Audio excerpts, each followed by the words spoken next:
સુરત ડિંડોલી મહાદેવનગર વિસ્તારમાં ગત રોજ 19 વર્ષીય યુવકની ઘાતકી હત્યા કરનાર બે હત્યારાઓને પોલીસે પકડી પાડ્યા છે।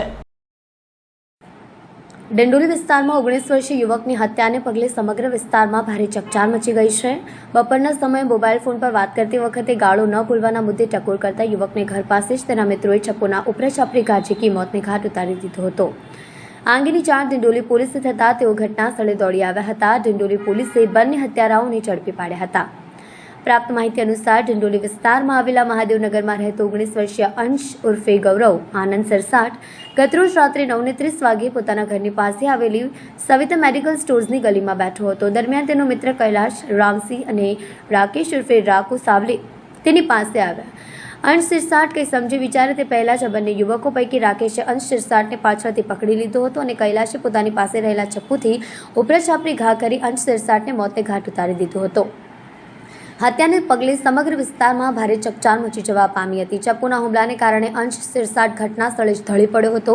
108 એમ્બ્યુલન્સ દ્વારા હોસ્પિટલ લઈ જવામાં આવ્યો હતો। જોકે પ્રાથમિક સારવાર મળે તે પહેલા જ તબીબોએ તેને મૃત જાહેર કર્યો હતો। પોલીસની પ્રાથમિક તપાસ દરમિયાન મૃતક અંશ સિરસાટ અને કૈલાશ તથા રાકેશ મિત્રો હતા। ગત રોજ બપોરના સુમારે ઉધનામાં ભીમનગર ખાતે રહેતા રાકેશ સાથે મોબાઈલ પર વાતચીત દરમિયાન અંશ સિરસાટે ગાળો ન આપવા માટેની ટકોર કરી હતી, જેની અદાવત રાખીને રાકેશે ડિંડોલીમાં જ સાઈનગર ખાતે રહેતા કૈલાશ સાથે મળી અંશ સિરસાટને મોતને ઘાટ ઉતારી દીધો હતો।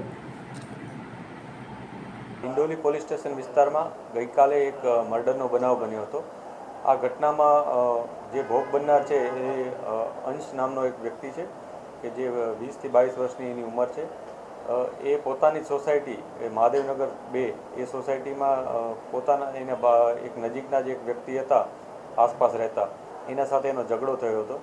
એ કાલુ ઉર્ફે કૈલાશ ઉર્ફે કાલુ રામો છે એની સાથે એનો ઝઘડો થયો હતો। કૈલાશ ઉર્ફે કાલુ પોતાના મોબાઈલ ઉપર વાત કરી રહ્યો હતો ત્યારે આ ભાઈ ત્યાંથી જતો હતો અને એણે ત્યાં અપશબ્દો બોલીને પસાર થઈ રહ્યો હતો, જેથી આ બંને વચ્ચે બોલાચાલી થઈ હતી અને ત્યાં થોડી ઝપાઝપી થઈ હતી અને ત્યારબાદ તેઓ છૂટા પડી ગયા હતા અને પોતપોતાના જગ્યાએ જતા રહ્યા હતા। આ દરમિયાન જે ભોગ બનનાર છે ગૌરવ ઉર્ફે અંશ, એ ભોગ બનનાર પોતાના મિત્ર સાથે એ જ સોસાયટીમાં પરત ફરી રહ્યો હતો વ્હીકલમાં। ત્યારે કાલુ અને એનો મિત્ર રાકેશ ઉર્ફે રાખુ એ બંને પોતાના વ્હીકલમાં સામેથી આવી રહ્યા હતા। જ્યારે એકબીજાને સામે જોવે છે એટલે ફરીથી એ ઝઘડા યાદ કરી અને બંને ફરીથી ઝઘડે છે અને આ દરમિયાન જે આરોપી છે કૈલાશ ઉર્ફે કાલુ એણે જે ભોગ બનનાર ગૌરવ ઉર્ફે અંશને ચાકુ મારી દે છે અને આ ચપ્પુનો એક ઘાવ ખૂબ જ ઊંડો હોવાથી જે ભોગ બનનાર છે એનું મૃત્યુ થાય છે। પોલીસે આ બાબતે તત્કાલ સ્થળ વિઝિટ કરી તપાસ શરૂ કરી દીધી હતી અને ગુનો રજીસ્ટર કરી અને બંને આરોપીની ધરપકડ અત્યારે તજવીજ ચાલુ છે અને બંને આરોપીઓના ગુનાહિત ઇતિહાસ વિશે પણ અમે તપાસ કરી રહ્યા છીએ।